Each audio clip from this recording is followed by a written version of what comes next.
Bienvenue. Aujourd'hui, on se penche sur une étude de faisabilité assez intéressante. Ça concerne un projet Tenor AI, Mhm. une potentielle nouveauté dans le secteur un peu bouillonnant de la legal tech francophone. Oui, tout à fait. Et au cœur de cette étude, il y a une question AK. Est-ce qu'on peut vraiment lancer un service juridique basé sur l'IA, qui soit pertinent, accessible en français, mais avec une approche technique, disons, légère et pas trop chère? C'est exactement ça la question. Alors, la source, c'est important, c'est une analyse faite par l'agence M8M. Ça se prononce M8M Agency, hein. C'est ça. Ils font spécialiser dans l'automatisation IA, le dev web, le marketing digital.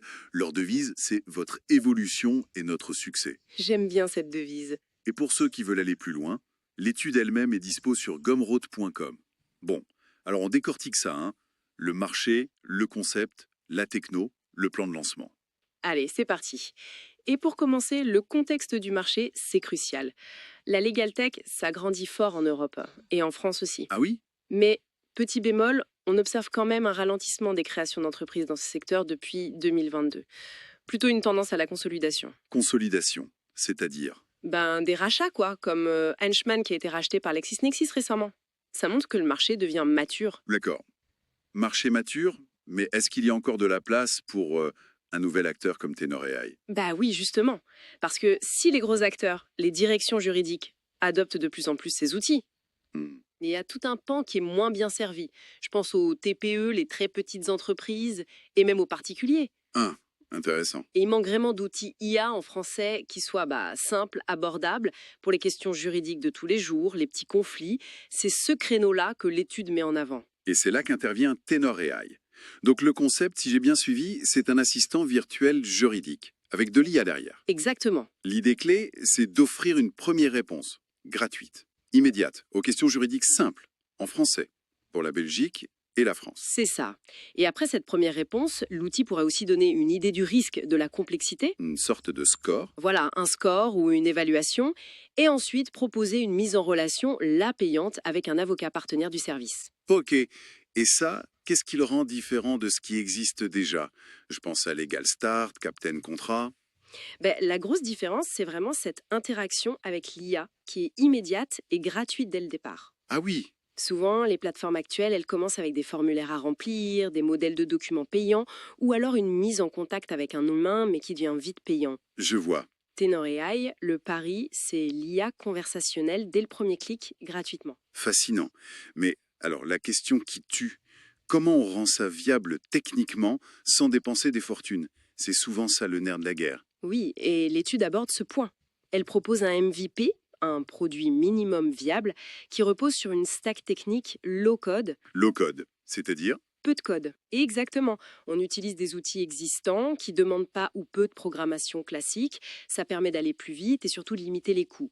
L'étude estime un budget mensuel de, allez, 200-300 euros. Ah ouais, c'est raisonnable pour démarrer. Et concrètement, quels outils conseillent? Pour la partie IA, le cerveau du truc, l'étude suggère quelque chose comme le GPT Builder d'OpenAI. Ça permet de créer un chatbot personnalisé assez facilement. D'accord. Pour le site web, un constructeur classique, type Hostinger par exemple, ça fait l'affaire. Et pour faire le lien entre tout ça, la question d'utilisateur, l'envoi à l'IA, la récupération de la réponse, l'enregistrement dans un CRM, La plomberie numérique, quoi. voilà. L'étude préconise NN et Newit-On. C'est un outil d'automatisation open source super flexible. On peut l'héberger soi-même sur un petit serveur, un VPS par exemple, toujours chez Hostinger pour rester économique. Et pour les paiements, du Stripe ou du Gumroad. Simple. Ok, donc ce premier produit, ce MVP, il ferait l'essentiel. Réponse IA gratuite, indication de risque, et le pont vers le service payant avec un avocat. L'étude parle même de générer des documents simples, genre une lettre de mise en demeure. Oui, c'est une possibilité envisagée pour le MVP ou une évolution très rapide. Et bien sûr, un système pour collecter les emails, suivre les utilisateurs, un tunnel d'engagement basique. Logique. Et pour lancer tout ça, quelle stratégie? L'étude suggère une approche agile, sur 3 mois, avec un budget marketing maîtrisé. La cible, freelance, TPME, francophone. Comment on les touche? Beaucoup de contenu. Blog, réseaux sociaux. Être présent dans les communautés en ligne où ils se trouvent. Et pourquoi pas quelques partenariats ciblés. L'objectif numéro 1, c'est de valider l'intérêt. Voir si les gens accrochent au service gratuit. Tester le modèle freemium ensemble. Attirer avec le gratuit, convertir sur le payant. Classique mais efficace si ça prend. Exactement. Quels seraient les obstacles principaux et les atouts? Les freins, ils sont assez clairs. D'abord, la concurrence qui est déjà là, même si le positionnement est différent. Ensuite, et c'est pas négligeable, faut gagner la confiance des utilisateurs. Confier une question juridique à une IA, c'est pas anodin. Voilà. Et puis, bien sûr, la réglementation du secteur juridique est très stricte. Faut naviguer ça prudemment. Et les opportunités? Elles sont réelles. D'abord, il y a peu d'IA conversationnelles juridiques vraiment développées en français pour ce public-là. Ensuite, la technologie type GPT devient de plus en plus accessible. Et surtout, il y a un vrai besoin d'éducation et d'accès simplifié à l'information juridique. Ok, donc si on résume. Cette étude de M8M Agency, elle nous dit qu'il y a une carte à jouer pour Tenor AI. Un assistant juridique IA, francophone, qui mise sur l'accès gratuit et immédiat, Mhm. avec une approche technique légère pour démarrer et un modèle freemium. C'est tout à fait ça. Le potentiel, il est vraiment dans cette combinaison. La puissance de l'IA pour la réponse rapide et un modèle économique qui génère des leads qualifiés pour des avocats. Le défi majeur restant la confiance. Absolument. Gagner la confiance dans un domaine aussi sensible que le droit, ce sera la clé. Et ça nous amène à une réflexion un peu plus large, au fond.